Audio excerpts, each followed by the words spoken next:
ఇప్పుడు సింహాసనేశ్వరిలో విశేషం చూద్దాం. అమ్మవారి ఆసనాలు 5 ఉన్నాయటండి, మొత్తం 5 ఆసనాలు, ఒక్కొక్కటి 5 మళ్ళీ ఇవి మనం పరిశీలిద్దాం. అమ్మవారి ఆసనాలు 5, ఒక్కొక్కటి 5. అదేమిటో చూస్తే మొట్టమొదటిగా పంచ ప్రణవాసన. అమ్మవారు 5 ప్రణవాలు అమ్మవారికి ఆసనం. ఆసనం అంటే ముందు తెలుసుకుందాం. ఆసనం అంటే కూర్చునే చోటు, ఉండే చోటు. ఆవిడ ఉండే చోట్లని గొప్పవే, లేదా ఆవిడ కూర్చుంటే అది గొప్పది అవుతుంది. అందుకే అది సింహాసనము, గొప్పదైన ఆసనము. గొప్పదైన ఆసనాలు ఎన్నున్నాయో చూద్దాం. ఆవిడ కూర్చోకపోతే అసలు బతుకు లేదండి. ఆవిడ ఇక్కడ కూర్చోకపోతే ఇది నడవదు తెలుసా. ఆవిడ సింహాసనంలో కూర్చున్నారు కనుక ఇది నడుస్తుందిట. మన సింహాసనం ఒక్కటన్నాం కానీ 5 సింహాసనాలు ఉన్నాయి చూడండి. 5 సింహాసనాలు, ఒక్కొక్క దాంట్లో 5. ముందు పంచ ప్రణవాసనాలు.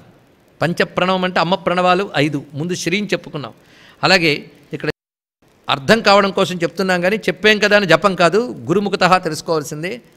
ఐంకారం, హ్రీంకారం, శ్రీంకారం, క్లీంకారం, సౌహు, ఈ 5ంటిని అమ్మవారి ప్రణవములు అంటారు. యా పంచ ప్రణవద్విరేఫణలిని రాజరాజశ్రీ స్తోత్రంలో చదువుతుంటారు కదా. కనుక పంచ ప్రణవాలు, ఈ పంచ ప్రణవాల్లో వ్యాపించిపోయింది ఆవిడే.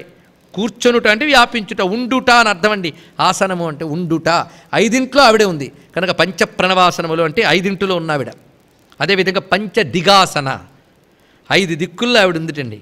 5 దిక్కులు అంటే 4 దిక్కులు ఊర్ధ్వదిశ, పంచదిగాసనాలు.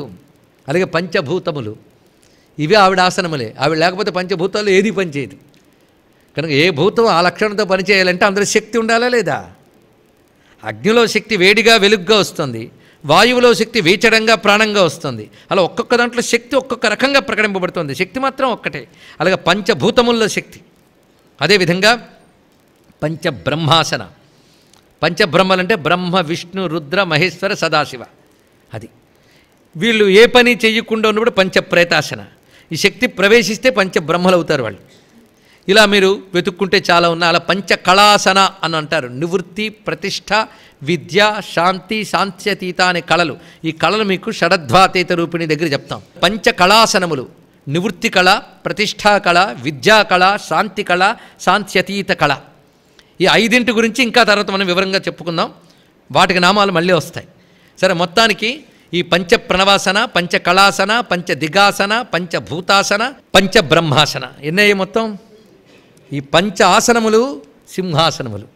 ఇవన్నీ కూడా అమ్మవారు కూర్చోగానే శ్రీమంతములు అవుతున్నాయట. శ్రీమంతం అంటే చైతన్యవంతములు అవుతున్నాయి.